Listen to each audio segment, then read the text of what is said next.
As should befit its nature, the chimera is a thing that justifies its own name thrice over. Firstly, it is like the chimera of myth, for it has 3 heads. It is born of a unique joining of the 3 categories of life known in the galaxy: biological, mechanical, and energetic.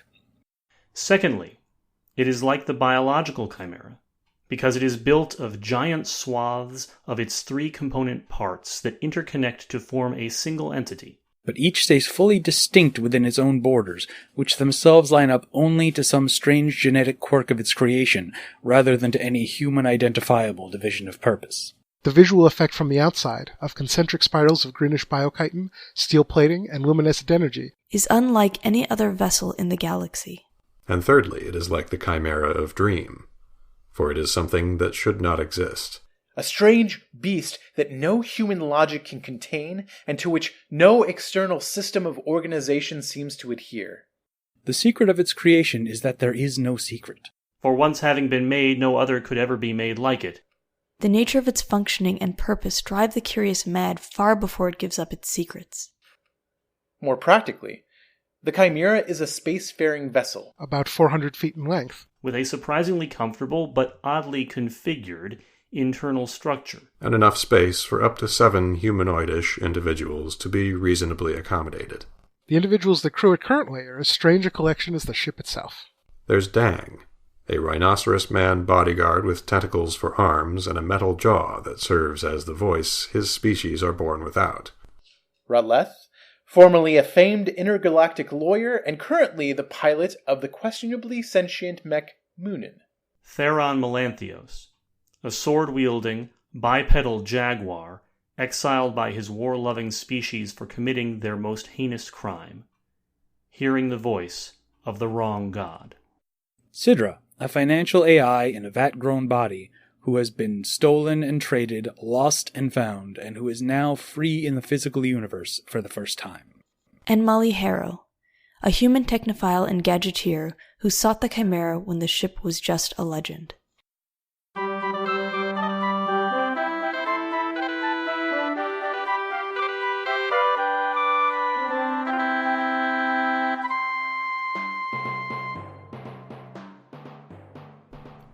Hi everyone, and welcome to The Chimera. This is a role-playing adventure show where a group of college friends and longtime campaign collaborators get back in the saddle.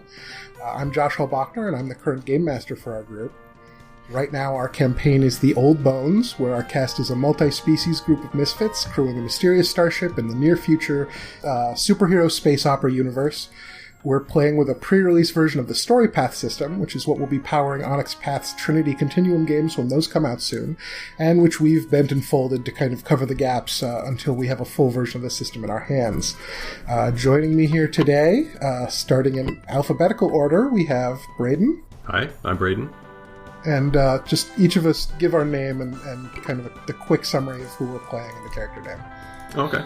I'm Braden Lamb. I'm playing Dang, who is a bodyguard rhino man with energy manipulation powers.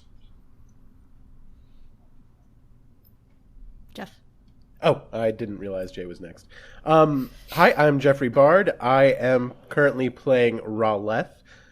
He is a galactic lawyer, or at least he used to be, and he pilots a giant mech. But it's not actually that big of a mech because Raleth is kind of short. So, miniature giant space hamster. Hi everyone, I'm Kacey Smith, and I play Molly Harrow, who's a human hacker, gadgeteer, and technophile, and she's also the de facto captain of the Chimera, which is our ship. Hi folks, I'm Kelly Weissman Asprooth Jackson, and I portray Theron Melanthios, who is an Aileros, a race of very large cat people. There are some other things about him, but you'll see them in the course of play.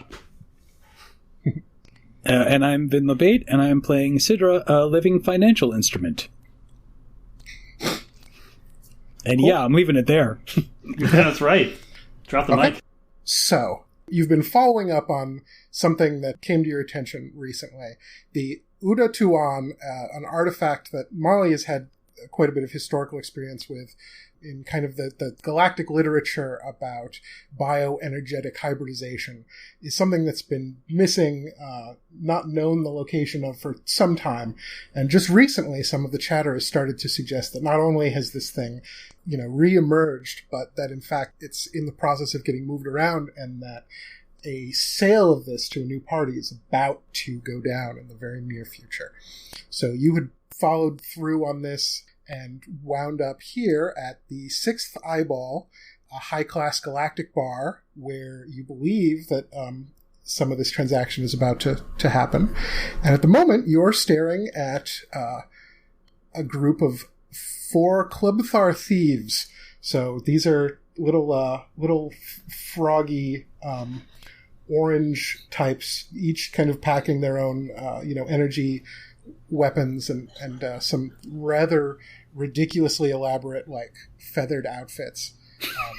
And they seem to be here Frogs primarily feathers, just perfectly to mixed. shake people down as they dock and pick up what they can off of them.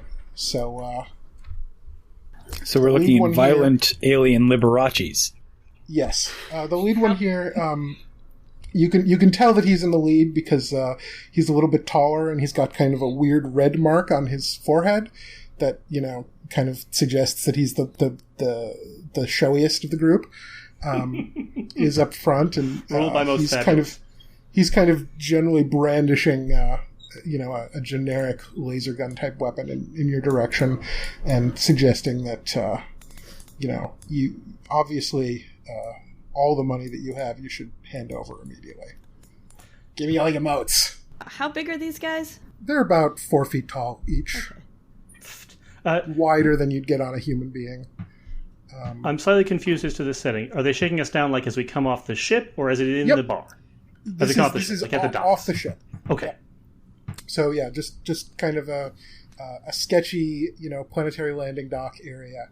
We're basically looking at like a big kind of outdoorsy place where the Chimera has actually landed, and then kind of an airlock type situation into a big warehousey type building that then leads into a bunch of outgoing kind of like air tunnels, or like those skyscraper like walkways that you get. Mm-hmm. Several of those leading out of this into different places off to the side. So there's kind of an air enclosed colonial development here, which the bar that you're going to be going to is in, and it's pretty sketchy and it's not really heavily used, so these guys know that they can kind of hang out and wait to find somebody who looks like maybe they're pretty ritzy to hit up. Do we look pretty ritzy? You look pretty weird. Well, you got this dope ship. Your ship is like totally crazy. Like obviously you guys like spent a lot of money like tricking this thing out. Did we though? Oh, that's also, how we got that sweet underlighting. You are loaded. Like they are correct. You have a lot of money. Yeah, this is objectively true in every sense, except for the fact that they're going to get squashed. This is a great plan. Yes. So yeah, the guy's up front, and he's just like, give me all your motes. I'm here to taste the rainbow. Oh, I'm so glad we came up with that euphemism. Okay, well, I think Dang is going to step forward and sort of crick his neck a little bit. Yeah, I think we're going to walk through, and if you get anything from us, it's not going to be something you like. No, I don't think that's what's happening. I think that you're going to give me some money. I think we this is our job, man. We do this every day. We stand here. You people come off the ships. We roll you. You give us all your cash. Then you go on, drink your sorrows away. That's how it works. This is the arrangement that we have here. So, let's not make this difficult. I want to be clear about the imagery here. The imagery is that these guys are like 4 feet tall, and Dang is around 4 feet tall too, right? Yes. So right now there's like this like muscle it's flexing. Brayden, do you want to describe what Dang looks like? What's that? Do you want to describe? Oh, what describe Dang him? looks like? Okay. Yeah. Dang looks like a sort of a rhinoceros man with the horn sheared off, but instead of regular arms like a regular rhinoceros man, he has 2 glowing tentacles and the like a regular rhinoceros man. Yep. And also a big metallic jaw because he doesn't have a mouth. his species does not have a mouth.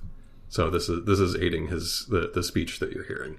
Yeah, and it's like coming out of like an electronic device, basically, right? Yep, a little speaker on the front or something. Yeah. So in response to that, he says, "Well, if this is your job, I think you might want to retire early." I'm going to make an implied threat. Okay. Do you want to roll on that? Yeah. Let's roll some dice.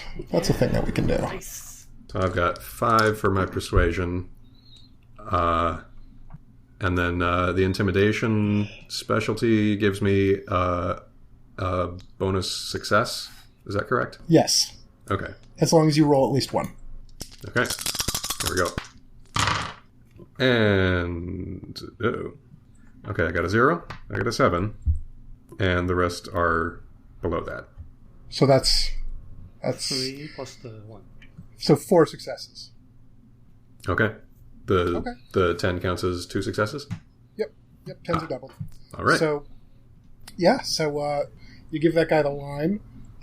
He, the guy in the lead doesn't really, it seems like he's seen all this before, but a couple of the guys behind him, are maybe starting to rethink this. They're like, usually people don't seem to fight back on this that hard. Usually we're kind of the intimidating ones. So the fact that you're kind of making this big, ridiculous speech at them, they're kind of like starting to wonder, especially as they're starting to check out this group that you have, this bizarre list of people with at least 2 people who are actually taller than them. So, I'd like to step forward here. Okay. So, stepping out from behind Dang is Theron. Theron is a 7-foot-tall jaguar/leopard man, armed with a pistol and a very nasty-looking curved sword. Now, you will all be maimed. If you proceed, I will kill you instead. Okay, roll the maim. Oh no, that's merely I'm seeing if they're going to put their weapons down before I maim them, because if they don't, then I have to kill them. So we're just going to see what happens there. Oh, I see. So awesome. So the maiming is happening, but they've got an opportunity to stop it there. That is what I am trying to express. Yes. Should I make an intimidation roll as well? Yes, make an intimidation roll as well. Okay. That's... Braden, you just rolled it. That's presence plus... looking at the character sheet here. Persuasion? Yeah. Presence, persuasion. Oh, I forgot to add my presence last time. Oh. Jeez. That's important. That's a big part of that roll. Pretty key. I have a perception-based action once we get through this roll. Sure. S'il vous plaît. Oh, wait, no, it's not presence. It's, if I remember correctly, intimidation is strength. I'll have to look it up. Oh. Oh, that's right. I think it's might. If you're threatening physical might, force. yes. Might, that's right. Yeah, might. Yes. Okay, so that means... Oh, Jesus. That means it's crazy. That means that it's 9 plus my scale bonus. Wow. Mm-hmm. So let's see.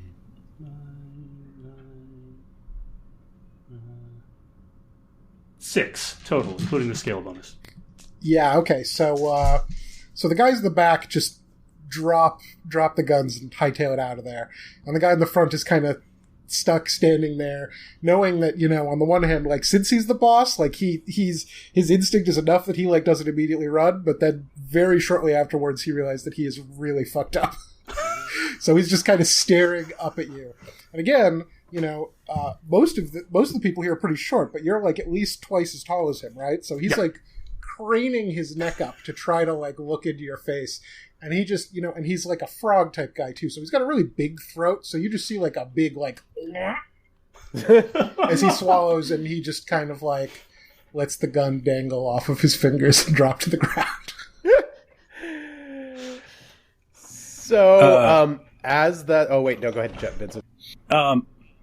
So, first I'm just kind of curious. They're wearing fairly fancy outfits, right? Yep. Are these legit expensive outfits? No. These are these are peacocky like gang outfits, basically. Okay. Like these are like, like basically the planet you're on is kind of this backwater of the system that it's in, and it's got this really heavily gentrified. Like basically, for those who know it, like think kind of the situation in the Tenderloin in SF right now. Mm-hmm. So you've got these incredibly expensive, really fancy places that people can go that are in the midst of this just like completely messed up, like place where all of the like poverty that the culture is like ignored and like kind of pushed out of their way is just kind of going on around them. So these guys are just kind of people who aren't part of that high society, but they dress up to show off because they need to look fancy because they're street criminals. Okay. So Sidra is going to squeeze between Theron and Dang, being somewhere between them in height, and she's going to hand the frog thief about 5,000 motes, and so do you want to tell us quickly what Sidra looks like here? Yeah, Sidra is a lady of about 5'4". Her skin is mostly a pale blue, but there's also dark blue markings. She's got like a sort of a stripe that runs down one eye, and you can see markings on her hands as well. And if you look very closely, there are some bioluminescent cells around the dark areas that sort of flicker in different colors. And she's wearing a hooded cloak and a long skirt and some sort of top. And she has dark sort of chin-length hair that is often in her face. And she's going to hand him 5,000 motes and say, all right, so since you're here, nothing is going to happen to this ship. And if anything does happen to the ship, one of these gentlemen is going to eat you, I think. I'm not really sure what they eat, but that's what's going to happen, and I think this should cover it. Thank you. We'll see you on our way out. And then she just walks past. After Sidra does that, I'm going to lean down into the frog's face and growl a little bit and say, I don't like amphibians, but I will make an exception in your case. Oh, jeez. Yeah, he just kind of goes, he just kind of goes, I don't know, whatever the equivalent of pale is when you're orange to start with. He kind of goes creamsicle. And he looks up and he just kind of nods and then kind of involuntarily ribbits again. And just for the record, when you give him that, like, is that one of those mote coins, or is that like that's 2 fully charged coins. Okay, and so what do those look like then in that case? So they're a circle of black plastic with a central disc of clear plastic. It's a very sort of heavy, dense plastic, and when fully charged, they glow violet. Okay, and then the less cash is on them, they sort of move their way down the Roy G. Biv spectrum. Cool. Okay. Neat. Yeah. So with that situation kind of resolved, you are free to move in and head into the 6th eyeball. Let's. Do we have any idea why it's called the 6th eyeball? Yeah, there's one of those old timey tavern signs that hangs outside it, and there's this basically like drawing of this kind of alien of some kind who's kind of greenish blue and has 3 heads on different length necks that are all sticking up, and he's drinking various types of alcoholic beverages with each of the 3 heads. And nice. one of the 6 eyeballs on those is kind of like half closed in that way that it starts to happen, like stereotypically when somebody's really drunk. And there's a little arrow pointed to it. So that's what it is. Oh. This is my drunk eye. Yes, it's the drunk eye. That's what it is. So Yeah, there you go. It's a very system specific idiom, but everybody around here knows what that means at least. So Okay, so do we head into the bar? Yes, let's. all right, Yes. let's do it. So once you guys leave the kind of landing area, there's several of these kind of skyway type paths that you have to take. There's directional signs which are all kind of old and graffitied over and otherwise kind of messy. There's a lot of places where there's been kind of like off-brand development going on here. People who have brought stuff in to kind of build little structures and shanty towns and everything in these, because these are very wide, broad paths in a lot of cases, big enough for small vehicles to move through. So there's a lot of development and people just kind of taking up residence around here that you kind of have to wander through to get through here. And eventually you come to kind of an atmospheric dome bubble with a few different kind of establishments within it. And one of these is something that from the outside looks like a big, empty warehouse, basically. It's kind of really dirty and funky on the outside and kind of like metal sheeting that's kind of partially falling off and everything. And then there's a single big, like, heavy metallic door which you can see has like a little slidey window thing set into it. And then another slidey window thing significantly lower down also set into it. And the sign that I mentioned before, the kind of old-timey tavern sign, is hanging over that. Oh, geez, guys. Does anybody have the password? Was this place set up? Well, I'm just going to go knock on the door. Yeah. Hey, guys. You're just knocking? Yep, gonna knock. Is the window too tall for me? Which you is you right now? Yeah. Yeah, are you in the mech or not? How long are we supposed to be going out here? Like, is this going to be a quick jaunt, or is this a longer jaunt? It's a potential theft kind of jaunt. Like, long-term, like a couple hours, or like a couple days? I feel like we're rolling in force here, right? Rolling force that I'm in the mech. So I'm going to be looking towards the top. Okay. Yeah, so I'm about 9 feet tall right now in my mech. Okay, so then it's a little low for you.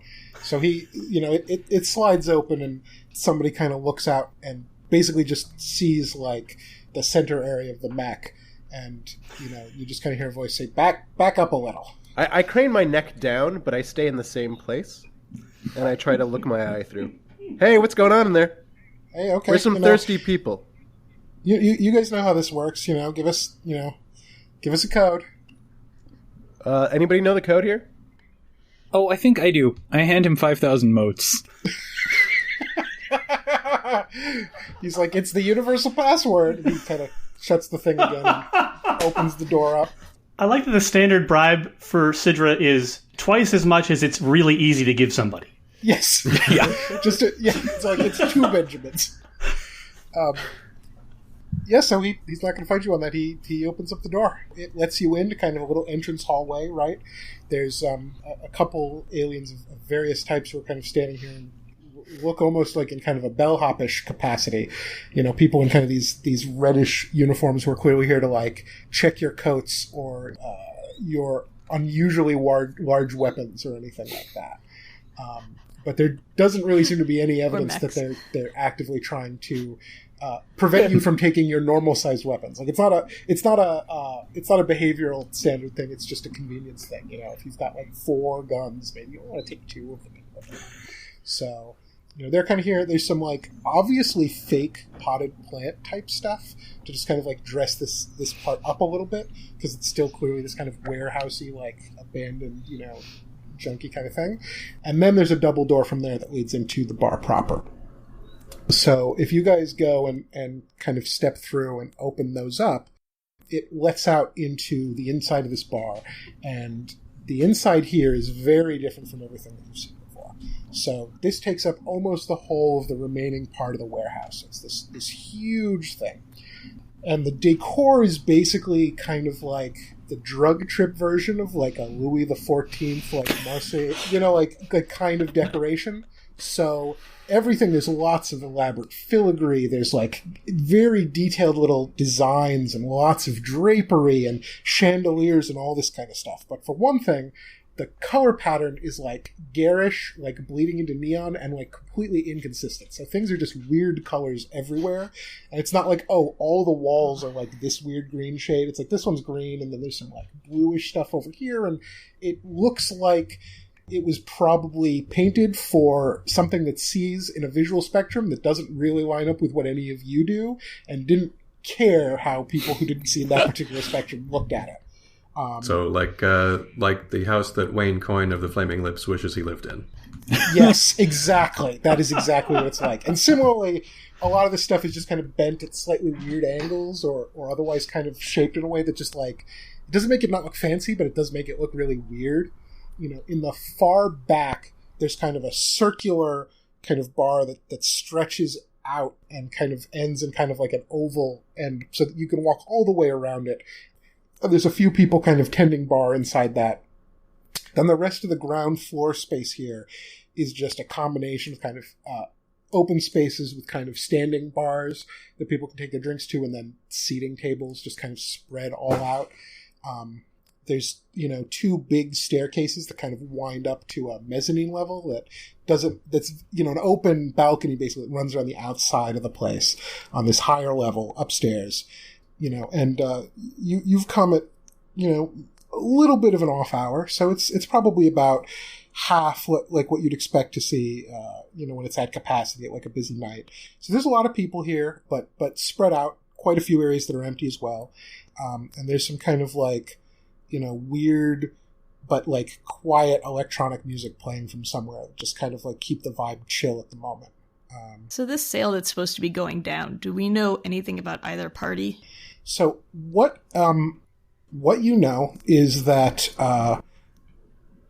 somebody is that apparently there's supposed to be a deal that's supposed to happen at this bar. You know about this from, you know, somebody who's kind of tapped into the, you know, just kind of the general like ear to the ground, like, you know, galactic black market kind of thing. Probably I'm trying to remember the character's name, but you actually were literally just talking about this person, Kacey, the connection that you have on the Floating Bazaar, I think. Oh, yeah. I didn't give him a name, though. Okay, well, then we'll come up with that. But That's probably who you kind of heard about this from some degree. Yeah. And, you know, you know about it specifically because, you know, somebody from the staff is kind of clued in on it. Probably, you know, one person, you know, kind of got bought off a little bit to just kind of make sure everything ran slowly, and then somebody else bought him off a little bit better to kind of leak that something was going on. So you in that sense, you have enough to kind of know that this is the location, this is kind of the area that you want to be looking in, but that's about it. Okay. Well, I'm thinking maybe we should sort of spread out then and kind of look around and see if we can notice anything shiftier than usual going on. Oh boy, this is going to be a fun area to spread out in. I can already sense it. Yeah. I'm gonna suggest if we spread out, if things go down, converge on me. You'll see me. Sound good? Sounds good. Sounds good, buddy. Okay. Vaguely ominous. Okay, I'd so if we're also going like to spread out.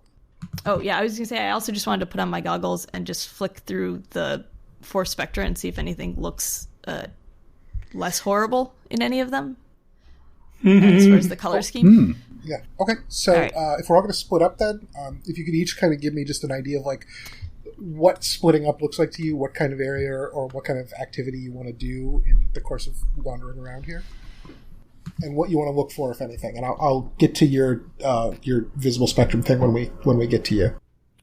You so said that Ron there's- left. Sorry, Go ahead. I was going to ask.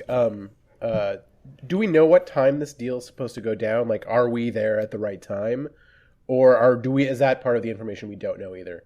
You don't know like the exact precise time, but you should be like basically a little while beforehand. You shouldn't have to wait too long. You're probably looking at like an hour type window in terms of when it could actually happen exactly, but you're there a chunk beforehand. So you should have enough time to do reconnaissance and kind of figure out at least who's around before anything actually happens. Then I would probably walk up to the bar and see if I could get, I don't know, some bottle service at the VIP room. Okay. So I'm gonna probably take the sort of left hand, like the tables around sort of the left hand curve of the bar or that area, and just kind of stroll through like I'm looking for a table, but also just sort of glance at who's at each one. Dang is gonna follow kinda closely. He's not very good at splitting up.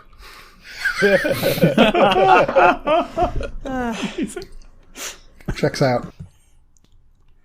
I'd like to go up to the... You said there's a balcony with 2 wraparound staircases, is that right? Mm-hmm. Yep. I'd like to take the right-hand staircase and go up to the balcony. Okay. And I'll specifically be focusing on seeing if anything here smells out of the norm. Okay. I think everything smells out of the norm. Yeah, but it's better for me to focus on smell, which isn't explicitly weird and aggravating than the sight end of it. Yeah. Yeah. Okay, and so let's get Sidra, and then I'll go through you kind of one by one. I'm going to go up to the bar and order an elaborate juice cocktail, by which I mean just juice. It's just a variety of juices. No actual booze. And she's going to pick a sort of corner table that has a good view of things and try and scope out where the attention is. Like, particularly of the staff, anyone who looks like they might be security.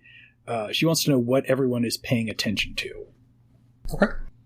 Okay, so we'll kind of step through everybody. So first, Rolith, you're talking to the bartender, and you're just asking for like kind of a VIP room, right? Mm-hmm. So they're like, they kind of look you over for a minute. They want to verify, this is a gentrified upper class bar, so like the VIP room, obviously they have a pretty high standard. But I'm in a gentrified upper class mech. Yeah, do you want to describe that?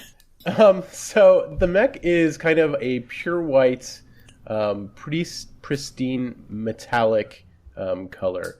It's got a little bit of like a slight light aqua blue highlights throughout it. It also has angelic wings that stick up off the back that when she flies kind of glow this really intense red color.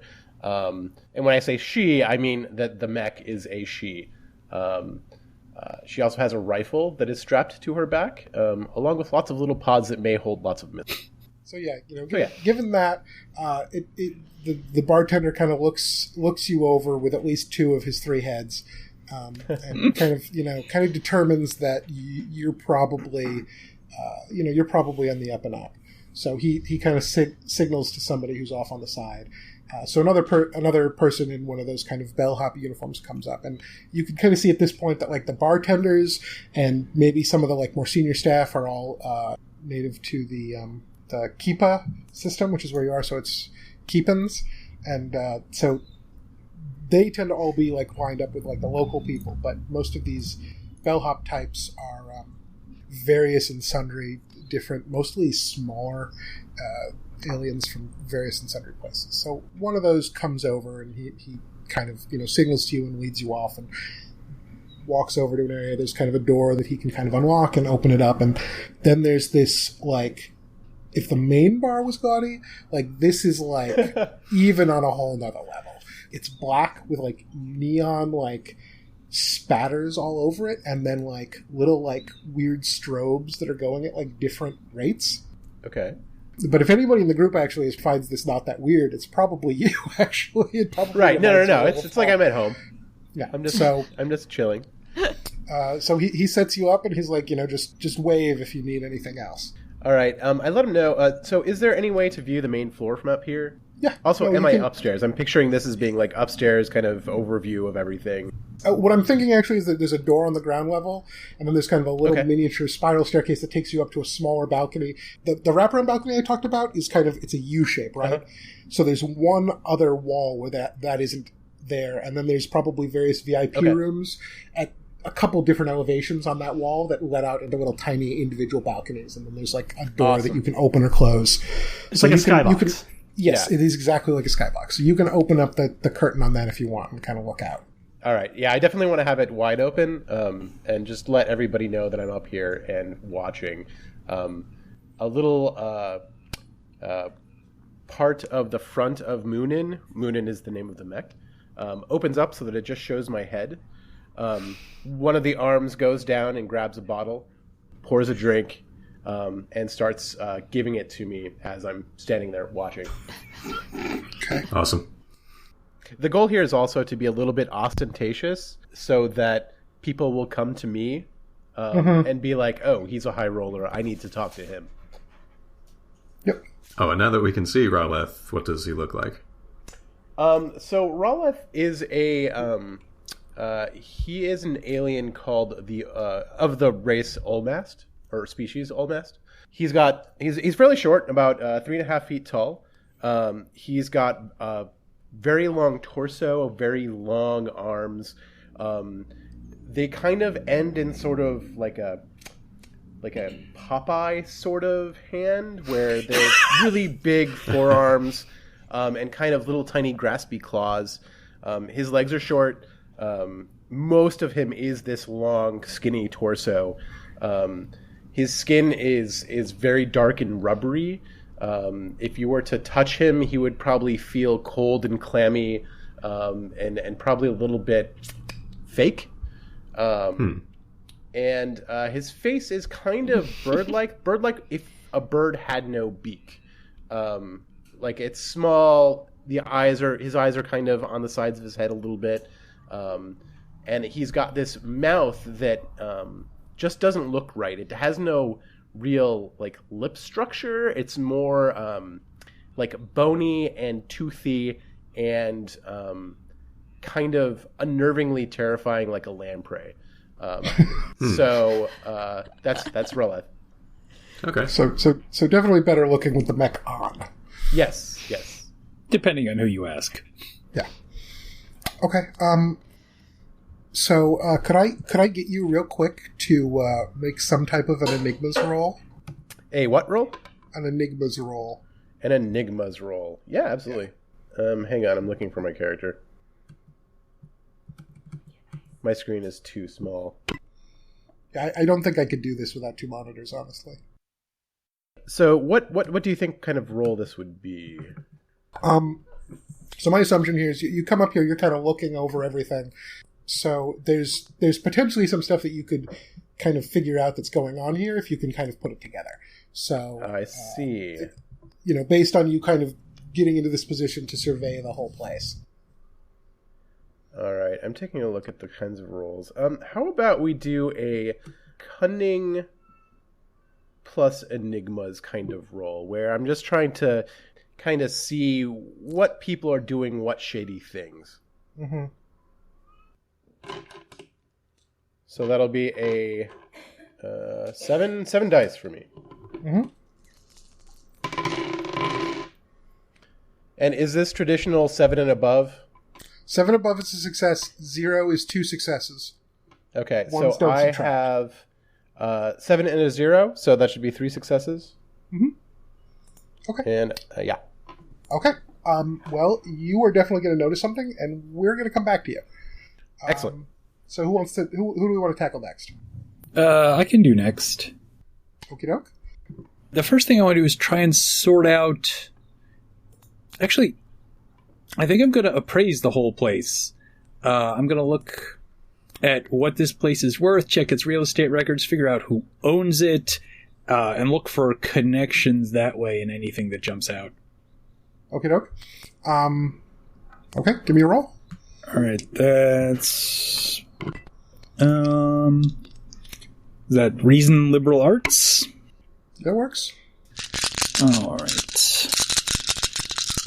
And I have scale for that. Should I be adding dice? Is that what I'm doing?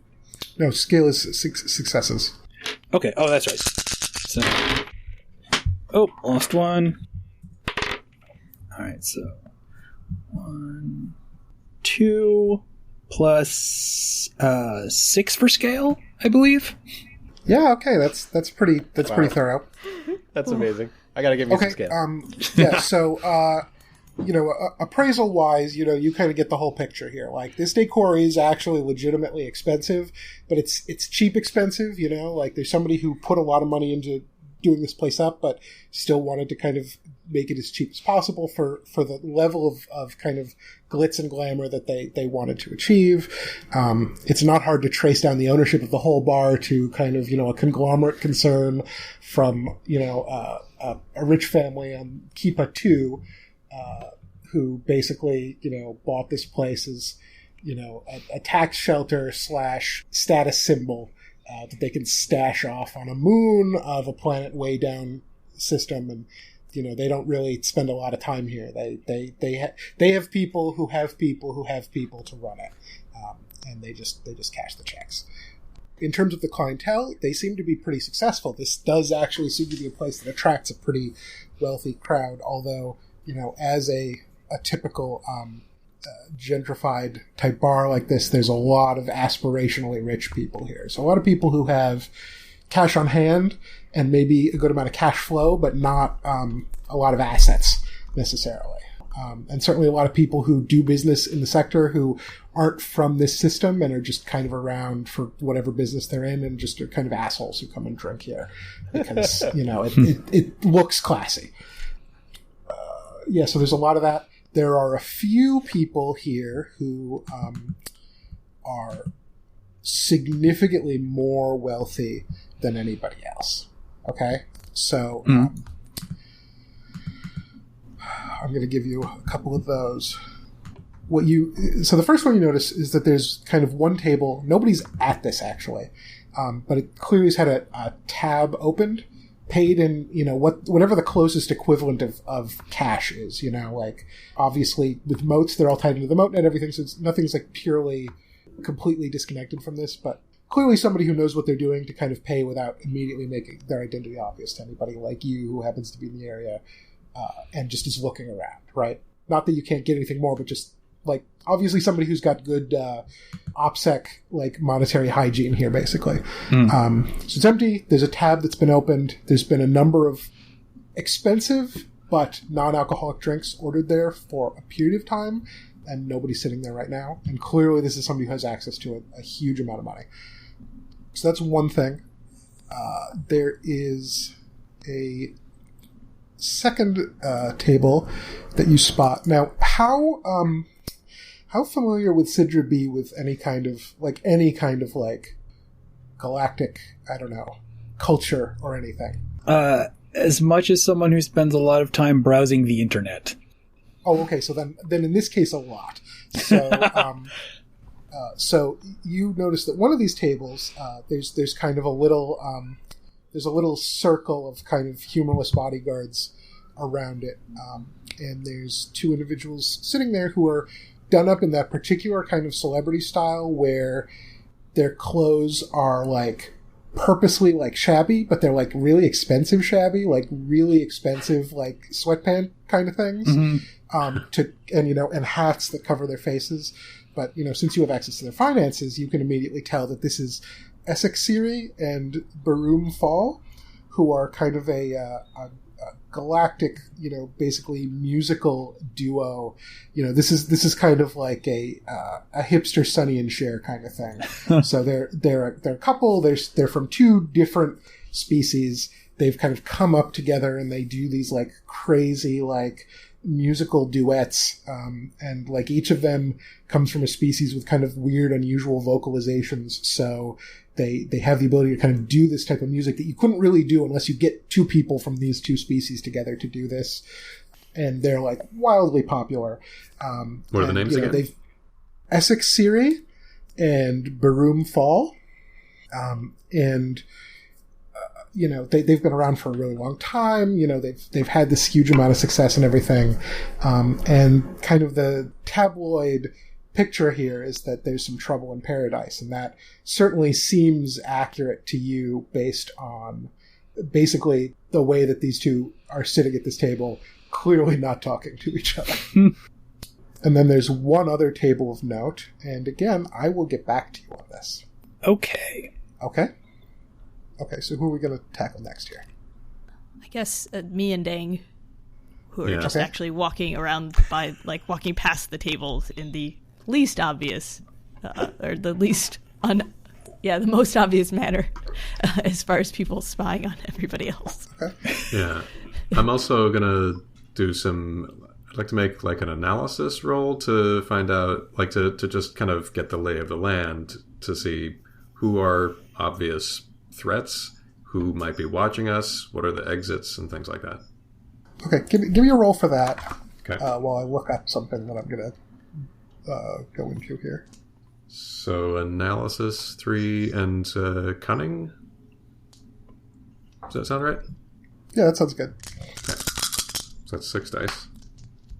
6, yeah. That's 1 success unless tactics counts here, which is a specialty for me. Probably not. Okay. Really for this. So you could get the basic picture of like what's going on here. You could build a model for like what's defensible inside of the physical location and everything. You can get kind of the big picture, which is that most of these people, like I said, are just kind of like, assholes who are here to drink.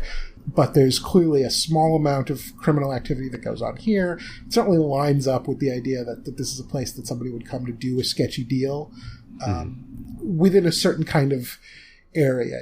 Like if somebody who is involved in a criminal enterprise that has enough money and kind of rolls high enough, basically, that this is the kind of place that they would maybe come to do like a weird sketchy exchange. Okay? Okay. And so how close together are you guys? I don't know. How close did you get, Dang? Kind of side by side, unless you wave me off. Nah, it's fine, buddy. Okay. Okay. So, as you're wandering around, you're kind of trying to scan, look around and everything. And at one point, as you're kind of walking through one reasonably, light populated area of the floor, you just hear from behind you, "Dang? Dang, is that you?" Yeah. So you turn around and you see somebody. You see somebody. First thing you notice is that they're wearing one of those red bellhoppy uniforms that I described. Mm-hmm. Second thing you notice is that they're way bigger than everybody else who is who's wearing one of these that you've seen. Like kind of notably tall and kind of like broad and everything. So it's kind of a vaguely humanoid form, about 7 feet tall. His head looks more than anything else like an earth squirrel. Giant, innocent doe eyes. Black fur with like a red stripe along the top of his head. Most of his body is kind of shaped like a bear, basically. Same kind of black fur, but coming off of basically both of his shoulders and then more kind of along his back are a variety of kind of long, tendrily tentacles, right? And there's probably like 12 of these or something. Mm-hmm. So, and he's clearly using all of these. He's polishing like 8 different glasses at once and moving things off of high shelves and just kind of generally doing a lot of elaborate physical labor while he turns around and kind of tries to talk to you. And then the third thing is that you have no fucking idea who this is or what. You're completely unfamiliar with him. But he really clearly seems to know you. Are the tentacles in addition to bare arms or in replacement for bare arms? In addition? Okay. In addition. The bare arms kind of have these big useless, well, not useless, I mean, obviously they're bear claws, so they can do a lot of damage, but they're useless for manipulating things. So the tentacles are what is doing all the work. Okay, I'll dangle step over, but not too close. Mm-hmm. Who wants to know? Wants to know? You don't remember me? You don't remember me, really? Nope. No, because sorry, you haven't seen me in this phase. I get it. I forgot. I'm still new at this. It's Linger. And when he says that, you suddenly realize, oh, okay. Linger is Iroquois Iha Damatrovan that you worked with in a previous body phase. Sorry, Josh, you just broke up there. Really? When I said the long complicated thing? No. Awesome. I'm kidding. Carry on. Do I need to say it again? No, you're good. Yes, please. I kind of like you to say it again.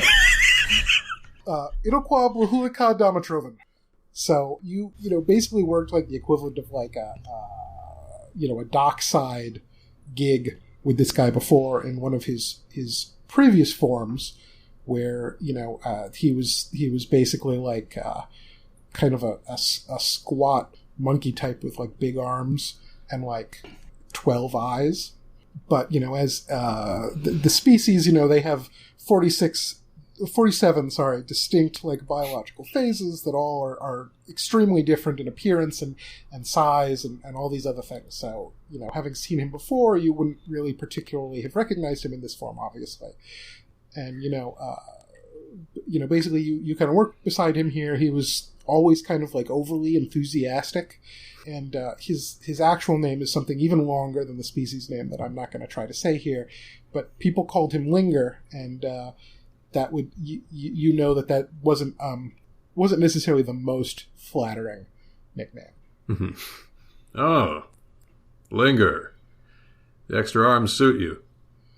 Yeah, I mean it's really handy. I mean it got me this gig. I mean this is a great job. I mean I love it here. I love it. It's just great. They treat us great. I mean we sometimes we get like leftover food that's like left at the bar when they close down. That's great. That's great, Linger. Hey, that's wonderful. Hey, what do you know about the big sale going down? The treasure artifact. Big sale. Oh,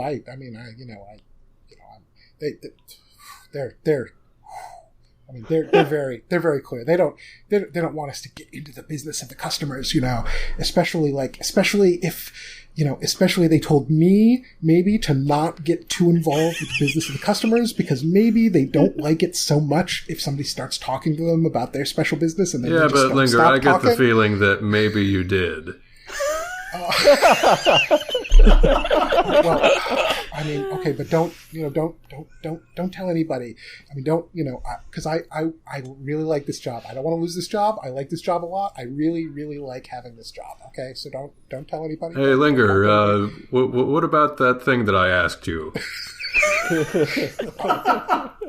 He goes, here's the thing. Okay, here's the thing. And through kind of his long, elaborate speech process, he kind of describes to you that there is, in fact, one of the VIP rooms, not the one that obviously Rolith is in, but one maybe about 2 away from that, a little bit higher up, that somebody has reserved for kind of like, usually when people reserve these, it's kind of, there's some like clear party thing going on. It's a performer who wants to have their entourage there, or somebody's having like a galactic quinceañera or whatever. But this is like somebody who's kind of keeping it on the DL and as quiet as possible, kind of trying to keep it low. And that they're supposed to open it up in the next hour. All right. I won't let it get back to you. Okay, great, awesome. It's so great to see you. I hope I can see you again soon. It was so fun to work with you. Real soon. Tentacle bros. Yeah. Well, he didn't have tentacles. I'll give him a little tentacle bump. Yeah. Perfect. Okay, so, and then who does that leave? I think Theron, right? Well, Kacey didn't actually get to do anything. Well, we're gonna cut back to everybody again before, right. But so actually, do you want to?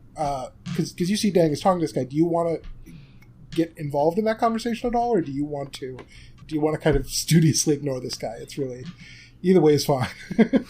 Oh, me? Yeah. I think Molly's just gonna hang back a little bit, so that if they are buddies, it's cool, they can have their moment, and if they're not, she can step in. But since it seemed like things were going well, she's probably within hearing distance, but trying to not obviously be so. Oh, and you did say you wanted to scan everything with the different spectra, right? So yeah, right. You should actually resolve that. Yeah. So normal vision, obviously garish and hideous. Heat vision, everything's a lot chiller there. much more kind of even, no really weird heat signatures that you wouldn't expect. Like, it all kind of lines up with what you'd think in kind of just a building that's built in to be like a warehouse bar like this. On Noetic is where it starts to be a little bit more interesting. There's a number of individuals dotted around in various places who respond on the spectrum in some degree. You can also see in kind of just the air, you can see kind of the remnants of a pattern. Basically there's kind of something that you'd expect to see in a case where there's been a really localized source of noetic energy that's been moving around. It would tend to kind of leave disruptions in the air behind it for a certain amount of time, kind of like, trails or whatever. And so you can see that something like that has been in here. It came in through one of the doors. It's been around on the floor in a variety of different places. It's hard to tell exactly where it's gone to now, at least at first glance. Okay. You can look into that more if that's the route you want to take, but it's clear that it's come in here, probably hasn't left. It's somewhere within this whole big bar, and there's something that's kind of more powerful. And based on the way that you can tell that probably hasn't left, but you see these trails and not it directly, it's clearly something that's being shielded in some degree. So, like, the way that it disrupts the kind of universal matter around it is showing through, but the actual direct energy itself is shielded off, if that makes sense. Yes. Can you just remind us which one is the noetic spectrum? It's kind of the spectrum of, like, Akashic energy, magic-y, weird shit, and also psychic powers, I think. Is that right? Okay. I think so. Let me actually double-check to make sure I'm not misremembering this. I thought it was just the psychic one, and that maybe just the psychic one that I don't. The Akashic was Akashic. No. Sorry, I'm wrong. I'm wrong completely. It's, okay. So noetic is the bioenergetic one. So that's okay. Typically, if somebody has, like, physically inbuilt superpowers or anything like that, so it tends to be the one that you're going to use to actually manipulate matter most directly. So it's going to line up with the bio. It's going to line up with I guess the snake side. Right. Yeah. Okay. Cool. And so there's anything that's alive. Obviously, there's a certain amount of that. But. Right, but there's a lot for this one particular thing that's hanging around. Something really clearly funky is going on there, and it's leaving these traces. Yeah, probably basically, like, I guess pheromones or like cells in the air or something. Like, I don't know exactly. I'm like a pure scientific level, but something like that. Like some kind of biological agent that, like, is trailing behind it, even though the thing itself is kind of shielded off. Okay. And we still have about an hour before whatever's going down is supposed to go down. Something like that, yeah. Then I think unless there's anything else in any of the other spectra or anything else that she's noticed walking around, I think Molly would kind of like to follow after this, or try and follow it and see where it goes. Okay, so let's cut over to Theron then, and then I'll go back around to the people I left off here. So Theron has gone up the staircase, the right staircase, up to the balcony, walking not with any particularly intentional menace, but does have, one hand on the pommel of his sword, looking about the room, trying to keep one eye on the floor and one eye on the balcony. There's sort of like there's two spaces now that he's trying to keep track of, but focusing on if anything smells relevant, if there's any particular stuff that he can smell with his pretty good cat sense of smell. Okay. Do you want to give me a roll for that? Sure. So my take is that this is cunning plus analysis. Because it's a spotting type thing. So that's 7. Yeah. Looks like 1. 1 success. Okay. So here's the thing. You very specifically can't track this to any place. You can't locate anything physically or seem to find the source of this. But there is a smell that you are very familiar with. You smell it, and like a little part of your brain, like your little like cat instincts, kind of perk up a little bit, like in irritation, just at like noticing that this is here. And thinking about it for a second, you can kind of track this back. So this smell, you smell it, you think about it for a second, you're almost certain there is someone that you tangled with when you were a sheriff on Fingerroll. You got involved in one particular case. The details aren't that important, but basically there was a large valuable object that was stolen, and you were supposed to kind of track it down. And in the course of that, you very briefly crossed paths with the person who stole it, who is a Morgat thief / assassin by the name of Nasira Zeal, and you very briefly tangled with her. She got away with it, and it's probably the single biggest defeat that you had in the course of that career. So obviously, this irks you a little bit to run into her almost anywhere else. Ashir Nazil, is that the name? Nasira Zeal. Nasira Zeal. Okay.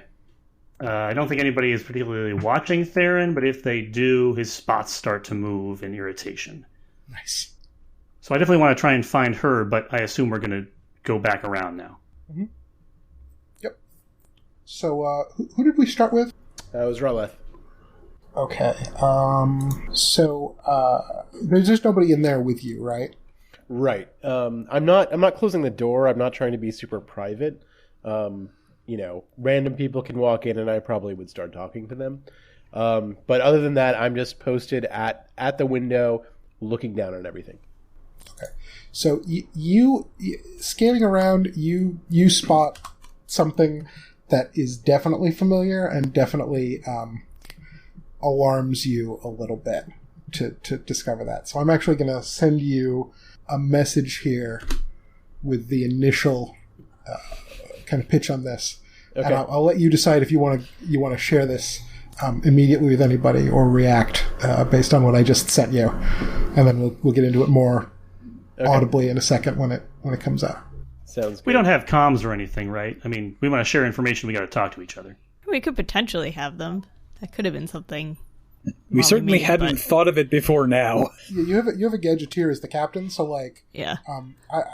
Anything really fancy or super concealable or something, I'd want to talk about otherwise. But if you really just want to be able to kind of have the equivalent of a walkie-talkie or something, that's totally fine. Cool. Mm-hmm. Oh, that's fun. Okay, and so you see, okay.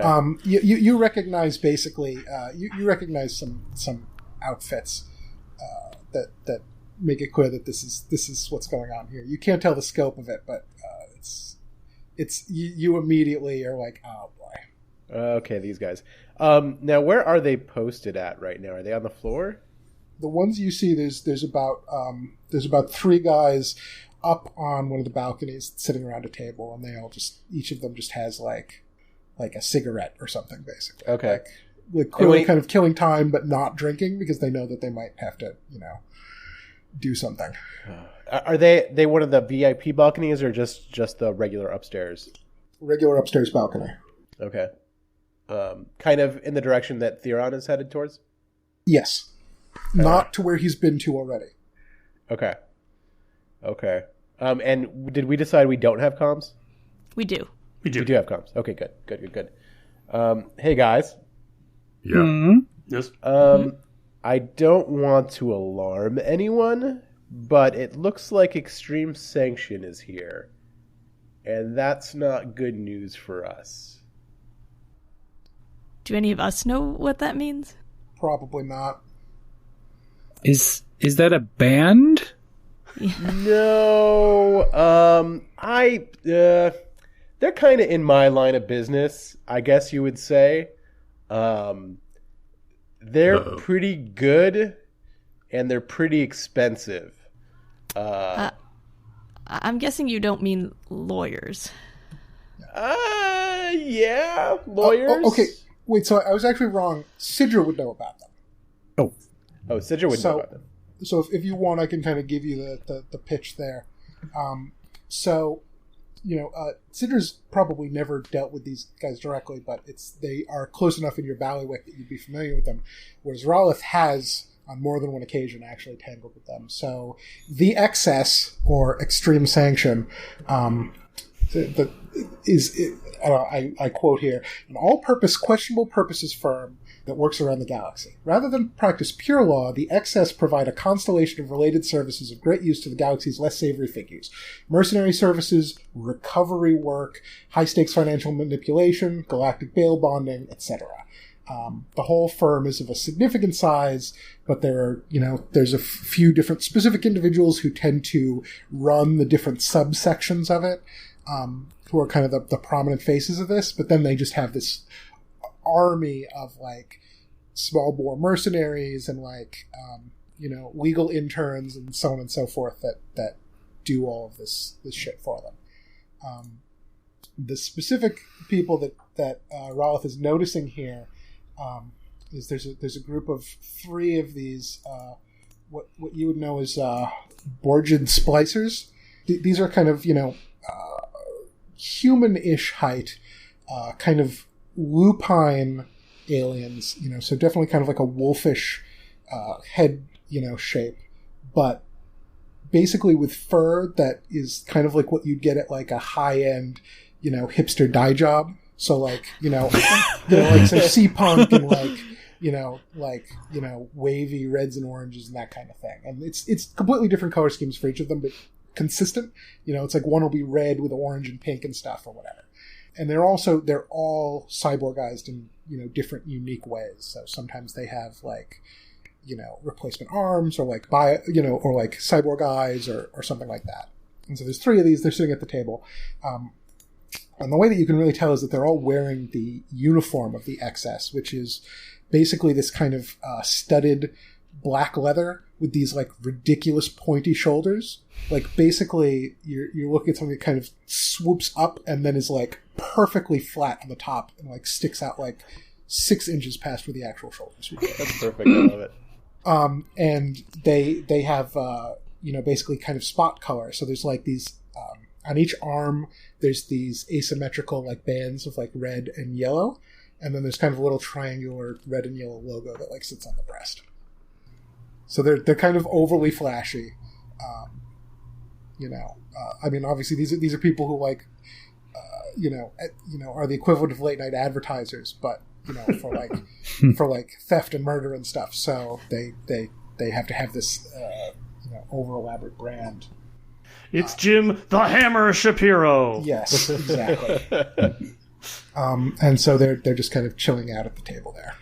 But if there's 3 of them there, there's always going to be more of them. Yeah. Yep. Yeah. These guys, they're on my shit list. Can you point them out to me? Yeah, it's over by where Theron is. Theron, you're walking right toward him. All right.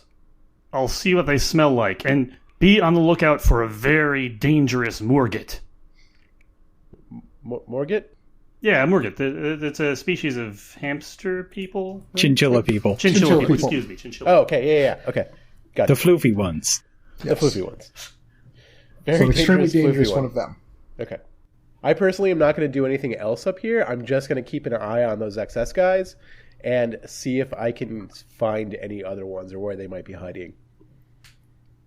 They're probably outside. They probably have a ship.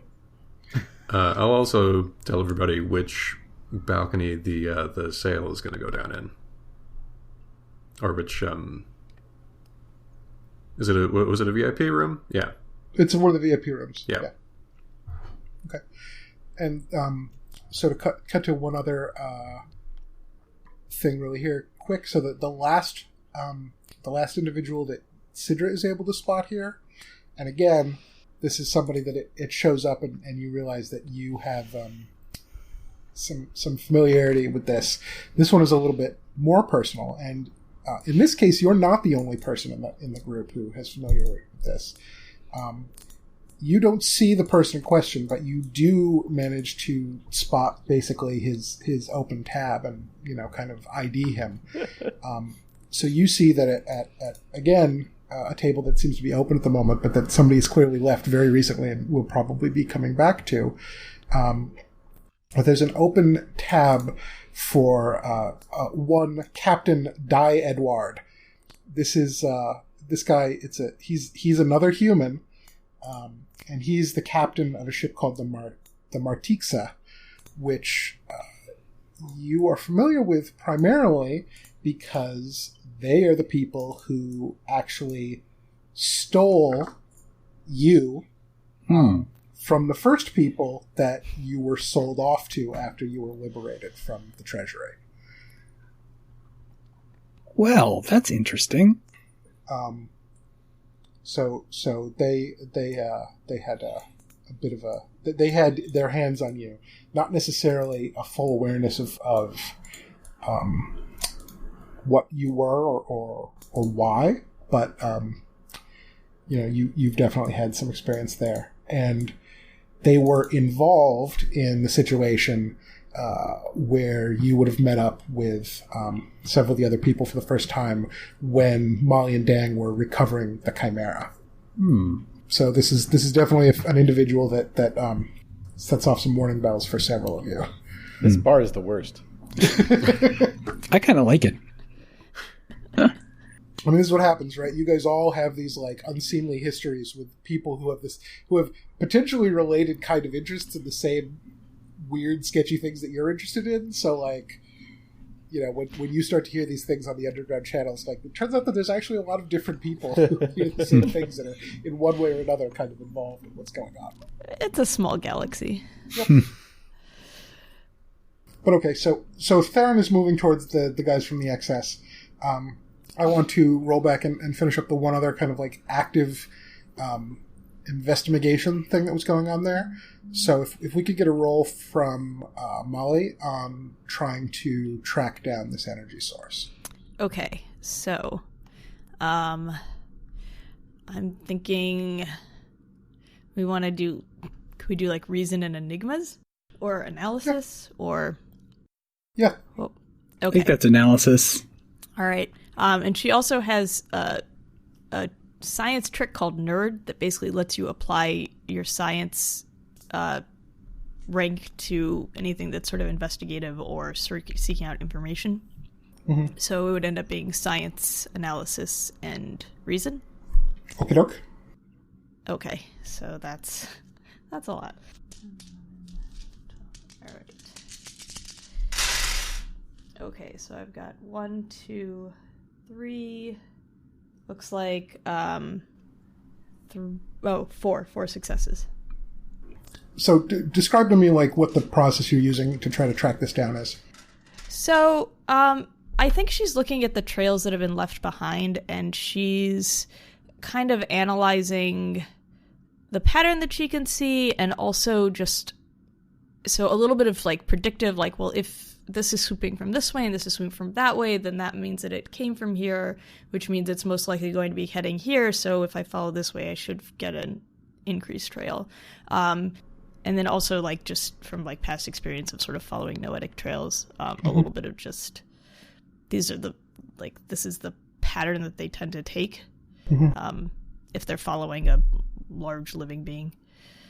Okay, so you kind of poke around on this. Dang, are you kind of you kind of giving the Heisman to linger over here so that you can keep following Molly, or are you kind of stuck? I think I think Dang is no matter what gonna try to break it off if Molly goes wandering off, and he's gonna try to stick with her. Yeah, and this is a situation where that's pretty plausible because he's having to wash all these glasses. Like the glasses aren't going to wash themselves. So, he kind of regretfully allows you to depart. I can see you got your tentacles full, so I'll let you get back to it. It's true. These glasses. I mean, there's just always. Hey, I'll catch you later. All right. And so Molly, you're kind of following this through. You see that this thing's kind of crisscrossed through a lot of the different sections here. Mm-hmm. Once you start to, look carefully and you see where they're kind of additive and where they're subtractive in terms of where they cross over each other and all this other kind of stuff, and see what's newer and less new and everything. You kind of eventually, first you kind of narrow it down to a quadrant of the bar, and then from there, like kind of more and more specifically, until you get to the point where you can see that there's this one table off against one of the back walls, not quite all the way in the corner, where there seems to be one really nervous-looking Ardori dude. Kind of more on the greenish side of the coloration for that species. Okay. Definitely kind of a little fidgety. Sitting at a table with basically kind of, something that looks like a big backpack. Just kind of spread on the table in front of him, and then a very tall, extremely elaborate drink that he's kind of nervously sipping on. Okay. And the trail seems to be emanating from him or the backpack? The backpack. Interesting. Okay. This is specifically under the overhang of the balcony, right? Yes, this is underneath the overhang of the balcony. Okay. So I guess I might just walk over and ask if I can join him. Okay. Okay, so what do you say exactly? Well, okay, so let me describe Molly, because I haven't yet. She's about 5'6" human female, sort of non-specific, non-white origin, sort of lighter brownish skin, lots of freckles, and this just sort of huge unapologetic red afro that is usually sort of held back by her goggles on top of her head, but her goggles happen to be on her head. And she's in cargo pants and kind of a button-up shirt and a vest over it. So she sort of wanders over and kind of just... also, so at the end of her right arm stops abruptly at her wrist, which is covered in a silver kind of cuff/cap. There's about an inch of space, and then there's a silver hand that kind of hovers right where her normal hand would be, that moves in all respects like a normal hand, except for this little gap there and the fact that it's silver, and so clearly not, flesh. Okay, cool. And so what does your approach look like? So she walks over, and she's just gonna kind of, just kind of lean one hand on the table near where this guy is sort of fidgety sitting, and she says, "Hey, mind if I join you?"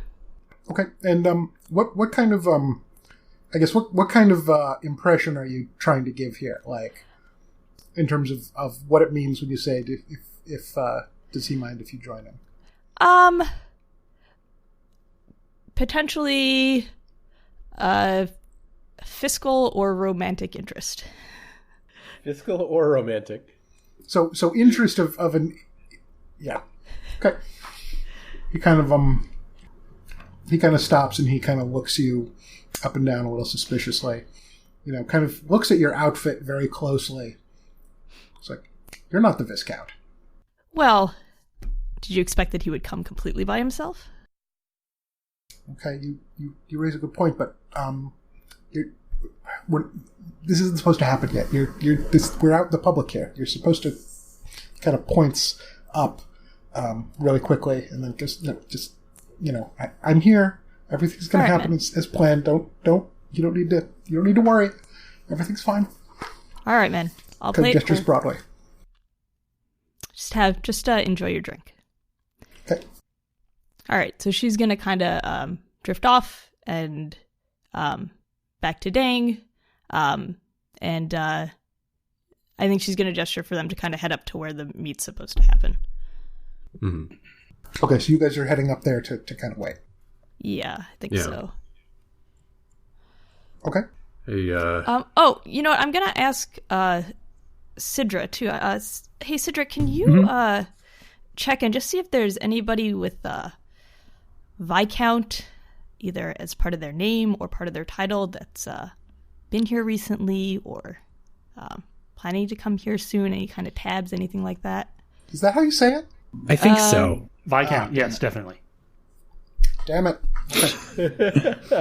Yeah, so I'm going to trace up the various connections of the people I've already established here and see if there are any links to a Viscount of any sort.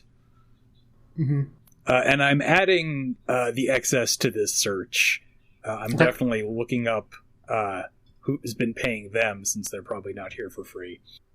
Mm-hmm. Okay. So give me two different rolls on that. One to track down the Viscount, and then one specifically about what the excess is doing here. All right. Those are probably both reason plus liberal arts. So, first one, which will be the Viscount. Did you say 10s or 2s? Yep. Yes. 6 plus scale, so 12. Okay, so that's about the Viscount? Yep. Okay. Okay, you could... wow, okay. So you're able to identify pretty quickly that there's only one person who has any connections to anybody here that falls under that description, and it's somebody named Viscount Chalmers, who is minor royalty from several systems away on some kind of relatively backwater planet, but one rich with enough resources that he can afford to kind of run around and throw his bullshit name around. And you can see that there's a couple connections that this person has. For one, he's definitely connected to the captain, Di Edouard of the Martixa. So definitely the pirate captain that you guys have dealt with has had some relationship or interaction with this guy before. Looking into it, it seems like paying off sketchy people to acquire or provide like different types of weird artifacts is a bit of a hobby for this guy. So given that this crew is so often like involved in stealing these kind of things, they've definitely had some direct dealings. The other obvious connection that you see is that one of the two members of the couple, so Essex Siri, who is the guy in the musician couple, has actually had a variety of direct like financial links to this person. Just in the course of kind of high society, celebrity, whatever. He's probably given a paid performance at some point, and they've been at parties together, and somebody knows somebody else's cousin, and there's no really clear, obvious, like, this is what this guy is doing for him or anything, but it's clear that there is a financial relationship, and it's been over time, so. Okay, so probably the first thing I'll do is call Molly on that one. Molly, there's another human here who maybe you met before when we were shooting at each other, when you got the ship, and he was the captain of the other ship that you were shooting at and that I was on at the time before I joined with your ship. And he's here, and it looks like maybe he works for the Viscount. So watch out for that. His name is Di Edward. Okay. And the Viscount apparently also connects to the musicians down here, although I'm not really sure if that's relevant or just coincidence. So I have a question for you, my friends. I think I've found our package. Okay. Is there any reason we want to wait for the buyer to get here before we take it? I don't think so. Unless we wanted to take their money, too. Are we sure that's the package, or is it maybe some kind of weapon somebody hoping to get an upper hand? Well, I'm not certain, but it's definitely, if it's a weapon, it's not giving off any signature like a weapon that I've ever seen before, so I'm interested either way. But also the fellow sitting with it seems to be expecting an exchange from a fellow, this Viscount, give me the name again. Chanlas? Yeah, what he said. This Viscount who has a history of collecting, well, the same kind of shit I like to collect, basically. Do we know if the Viscount is here or not yet? There's no specific evidence that he is. So if he has, he would have had to have not bought anything, because otherwise Citra would have caught him on her scan for the high rollers in the room. Doesn't seem like the type to not buy anything. Yeah, he definitely does not now. Sidra, can you do me a favor and shoot me over a picture of this guy? That's a good question. I think I'm just going to have to look them up online for that one. But I will do that. You could just do that with like your face. So yeah, that's true. It's easier. Yeah. So it's not like there's a ton of pictures of this guy. It's not like he's like really this like really public figure royalty type, but he's also he is nobility on this planet. So there's not nothing either. He basically seems like he kind of has a bit of an ostentatious dress style. He's from a kind of lizardy species. Really long tails that they kind of keep wrapped up in these various elaborate shapes behind them and as they walk around. Really super fancy, like, tightly tailored, like, galactic dress suits in, like, blue and green, little, like, circlets, and little, I'm thinking that these guys kind of have these, like, head horns or something, something that grows regularly that they kind of, scrimshaw almost as they grow out, kind of instead of hairdos. So he's got one that's like really elaborate, so clearly he spent a lot of money on it. And he just kind of has a smirk all the time. All right, fair enough. And so just to check, there was a second thing that Sidra was going to look at. Yeah, I was going to see who's paying the excess to be here. Oh, okay. And did you roll for that one? Nope. I will do that now. That is the same ridiculous roll. 2, 4, 6, 7, 13. 13. Okay. So these guys are careful. I mean, like I said, they've got all kinds of, financial wizards and everything on hand. So, like, it's never actually that easy to track down anything with them, but you're uniquely positioned to be able to do this. So you're able to kind of dig into this, and you can see, that it kind of winds back through a variety of different shell corporations and other things. Like, clearly somebody who is really deeply disinterested in being directly connected to this, but is willing to pay a large premium in order to retain these guys. And when you trace it all the way back, you can identify, basically a planetary like area that this is coming from, some organizational details about it. The thing is that there does not seem to be a legal name associated with it at all. Like, in a financial sense, there's no actual person on a galactic level that ties into this at all.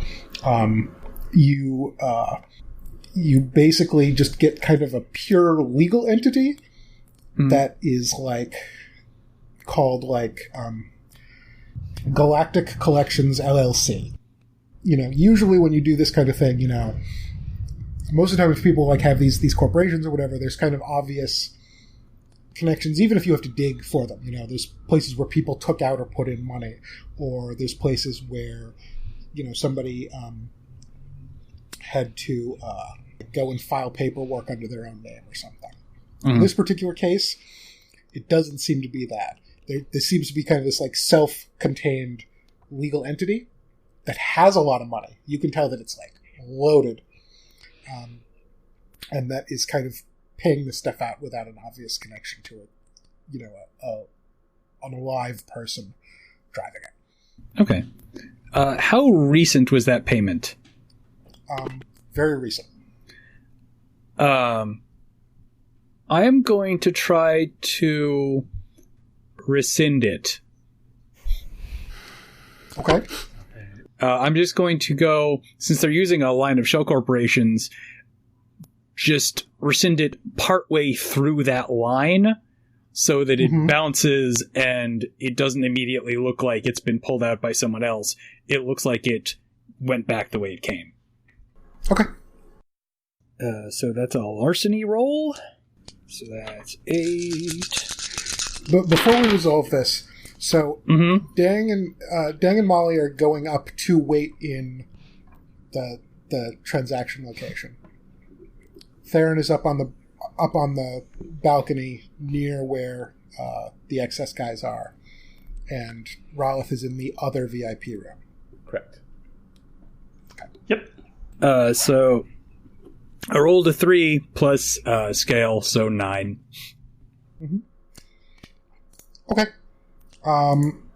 So yeah, I mean you can do that. Again, it's challenging. It would be tough for most people to do this, but you have the resources to be able to do this. So you kind of go in, you interrupt the payment. You can basically turn this off. So that happens. You wait a few, like maybe 30 seconds, and you can see, Theron, you can see some like stuff light up on a couple of the kind of like, arm decks or whatever that these cyborg guys have. Clearly something is like sending them some additional information, right? Mm-hmm. So they see that, and you see them, the three of them kind of stand up, and they start heading out. And then you hear from one of them, you're close enough to like hear, right? Yes. Yeah. Definitely. Like you're not trying to keep further back from them is what I mean. No, I was walking towards them, so I figured they're getting up. Maybe they're walking towards me. Like we're probably doing like a brush pass at this point. So, and you hear basically like emanating out of one of their wrists or something. You just hear, wait, no, stop it, stop, don't put me on. So they kind of stop. One of them leans over, kind of taps on his arm a little bit, and like a hologram appears, kind of life size. If you're watching all this, Rolith, you immediately recognize this guy. So you see a figure. He's about 4 feet tall. He's kind of like a rounded purplish gray cross between a hippopotamus and a sloth. Okay. Oh, Lordy. He has just an absolutely like ludicrously gaudy outfit, like Guy Fieri kind of like Okay. horrible fashion. Full throttle. Yeah, he has 4 eyes, and he has a set of flip sunglasses that go over all 4 of them. They're like in a square. And he clearly kind of fidgets by flipping them up and down. He's got these big red eyes that kind of like frequently like dilate and undilate, not even in pattern with one another. It's like obviously super like disconcerting, which is why he has the sunglasses in the first place. But he's a jerk and he's like, fidgety, so he plays with them anyway. This guy's name is Cacus, and you've dealt with him. He is the head lawyer at the XS. So you've definitely been in court with him before. Okay. I'm sure he's bought me out of clients, too. Mm-hmm. And so he comes up, and he just says, look, you guys never listened to me. I told you this is the kind of thing that was going to happen. With our target being who it is, the payment is going to get stopped. We know that. It doesn't mean to cancel the job. Once we get it all taken care of, they'll go back, they'll reactivate it, everything's going to be fine. Don't go anywhere. And they kind of stop. They look back and forth at each other. Anything you want to do about that? To me, I assume? Mm-hmm. Or to anybody? Well, you're the closest, so you're the one. Yeah. You're the only one who's probably hearing it directly. So here's how I picture this unfolding, right? There's like a group. I was walking towards them. They got up from their table. They walked back towards the stairs. So they walked past me. This unfolds as I'm kind of, right in front of them, right next to them, and right past them. I've sort of craned my neck to make sure that I can see enough of what's going on without being incredibly obvious. And then the message finishes. I just want to make sure that at this point I can see like the table they were sitting at. There was no one else sitting there, right? They were alone at their table? Nope, they were alone. Okay. Don't want to do anything about that.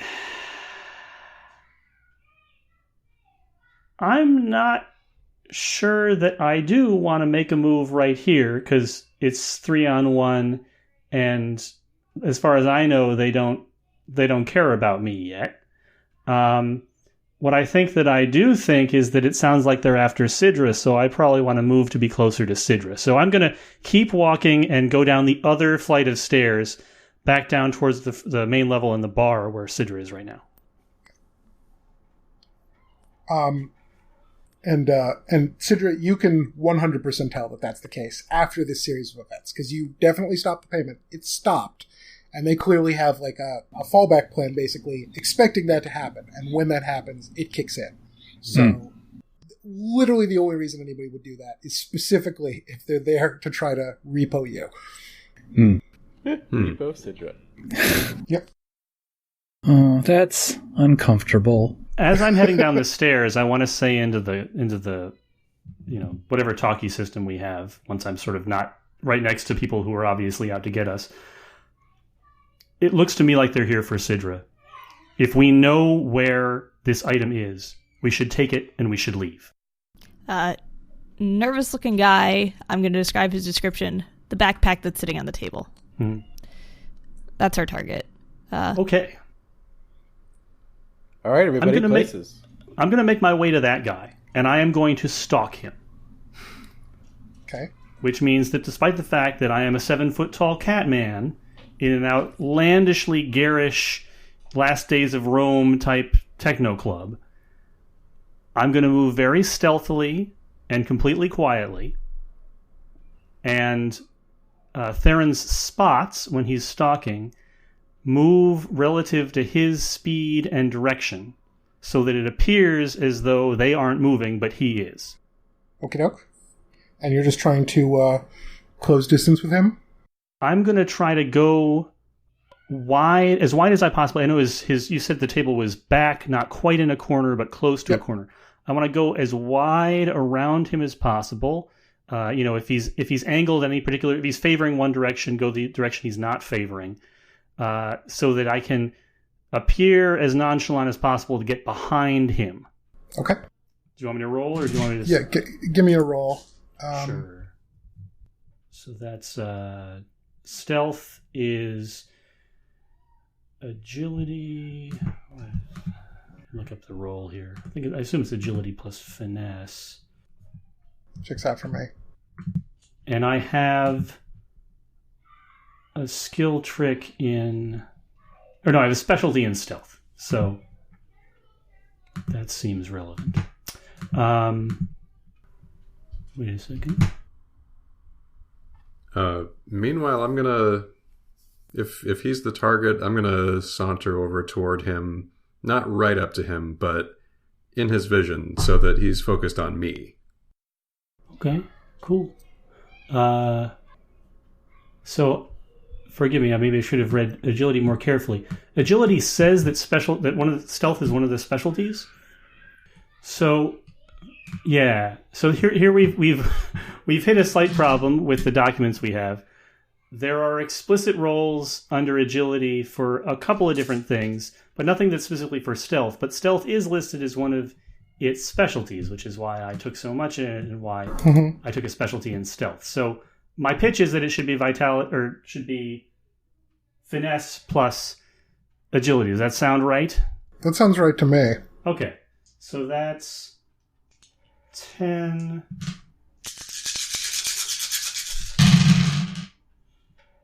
One, two, three, 4.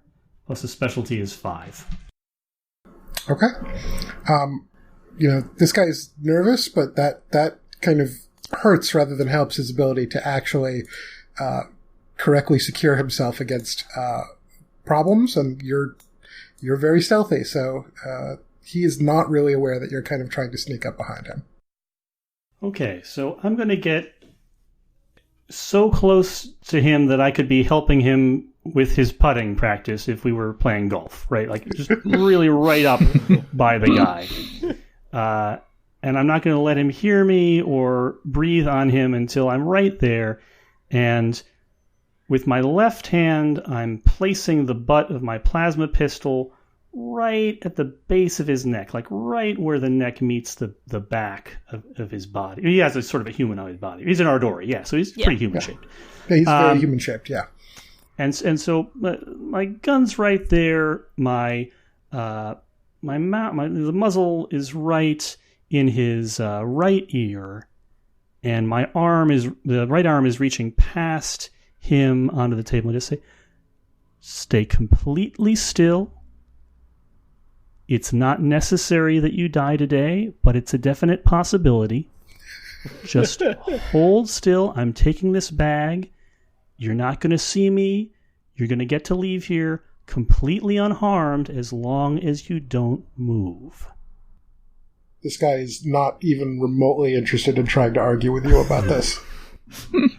Okay, so once I have the bag safely in hand, and it's back behind me, right? I've adjusted myself now so that I'm not extended at all, and it's safely in my grasp. The gun's still against the guy. I'm going to say, now, I want you to fold your arms on the table, put your head down, and close your eyes. I assume that at some point in your childhood, someone sang you a song. I want you to sing that song in your head 3 times. Don't open your eyes again until you have finished. I'll know. Space Batman!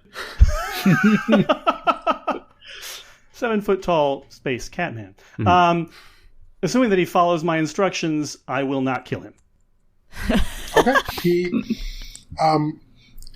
He's following. He is, he's the guy that they paid to be a courier here, and he's like, well, I will probably get killed for screwing this up, but I will definitely get killed if I fight this guy on this. So he's gonna take the over on that and give himself at least a little bit of a chance. So yep, his head is down, his eyes are closed, he is not looking at you. I have the pack, and I will make my way towards Dang, so that we can start to cluster up and make our way out of here. I have it. Better give it over, Catman. Okay. It'll be All right, safer with me. think if you two and Sidra are heading out, I think our furry friends over there may be a little bit keen to see where we go. So stay alert, and I'm gonna grab Rolith, and we'll join you soon. Dang, you want to hold the bag? You want to hold the bag, Dang? Yes, please. Go right ahead. Have the give me another excess free hand. Have the excess spotted me specifically? I'm keeping an eye on them right now from my vantage point. And basically, I'm waiting for them to make any sort of aggressive moves. If they don't, by the time that our guys walk out of the building, then I'll head downstairs and leave myself. I'm going to join up with you, Rolith, in your room, because I figure I should stay near the final heavily armored, able to beat things up person in our group.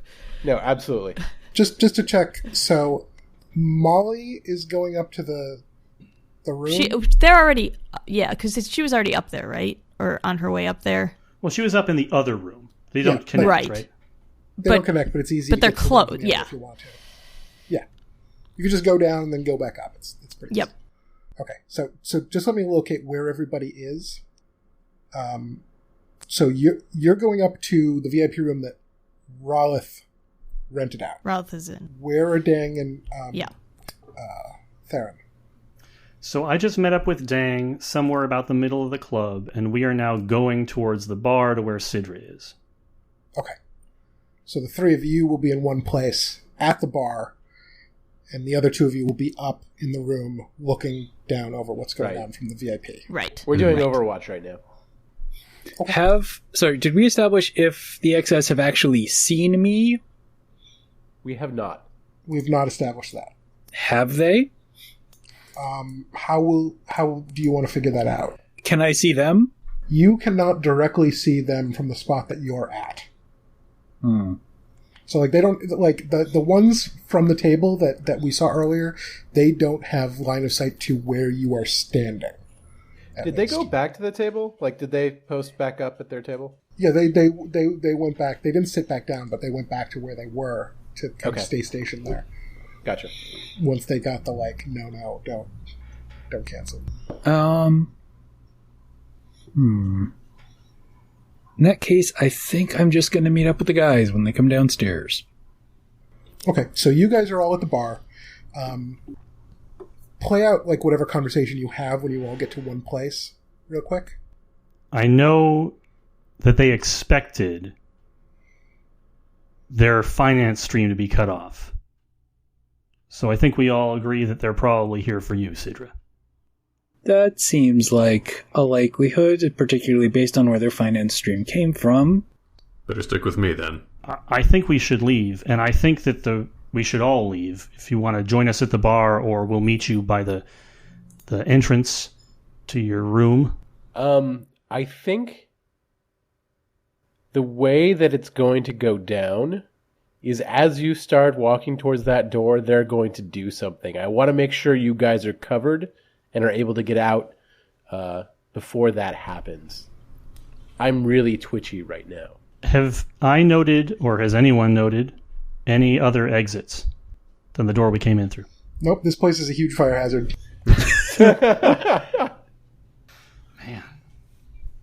Not that an exit couldn't be created, but one does not previously exist. Well, it's not that bad of an idea to think about creating an exit. Say, Linger. There a back door that we could make a quiet escape? Oh, no. I mean, I've talked to them about this a lot. I mean, it's so inconvenient to have to come in through the front, and then you have to walk through, and, you have to keep your head down. Okay, Dang extends a tentacle, grabs him by the collar, and pulls him close. We need an exit. Let me see what I can do. Kind of holds 2 tentacles up like this. Just like, and he starts to look around. And so you guys are hunting for an exit then, and Rolith is kind of looking in from up above. I'm 100% got my eyes on the XS guys. I'm not watching our party at all. Okay. So, and I think Molly's with Rolith at this point, so she's sort of half watching the party and half watching the excess. So I'm going to say that basically about 4 things happen at once, as everybody else who's here invested in one or the other of the various different, heists, capers, etc. that's happening here, all kind of start to realize they should spring into action.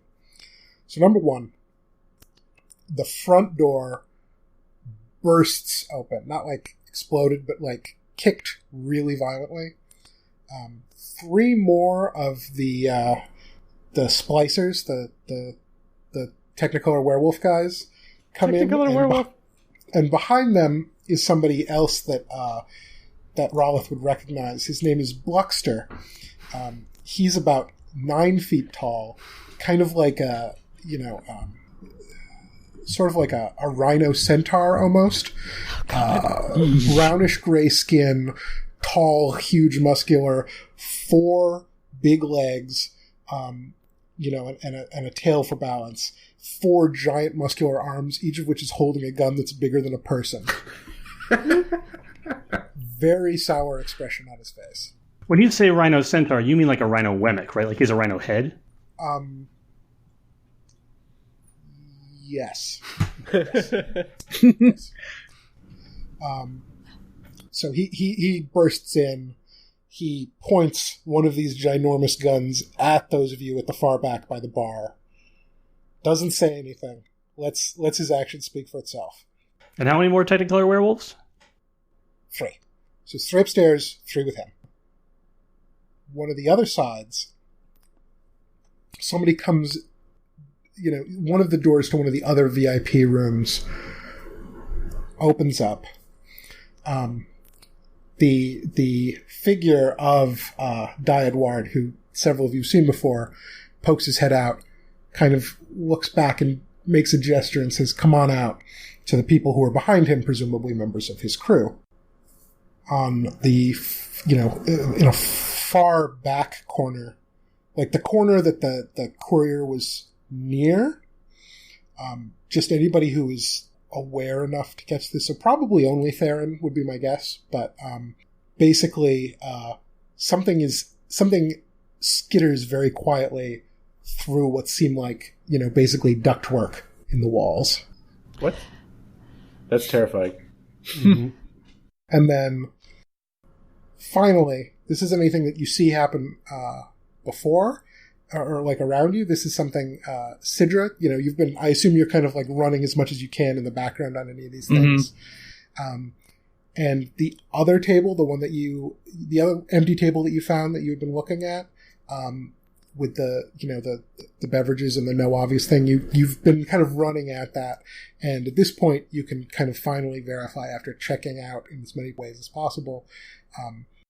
This is clearly the money at this table is clearly connected back directly to the treasury. Well, shit.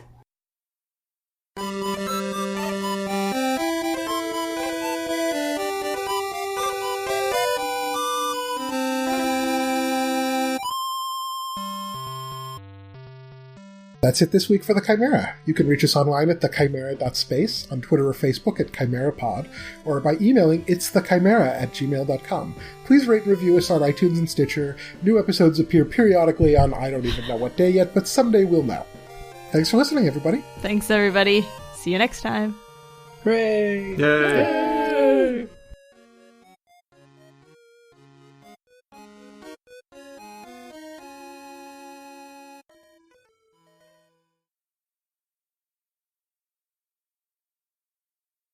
I didn't want to go light on this. I really wanted to just be like, look, this is what it's going to be like. You guys are going to deal with all kinds of assholes all the time, and here are a bunch of them. That's appropriate. Yeah, no, I feel good about it. And I had a lot of time to make up NPCs. So.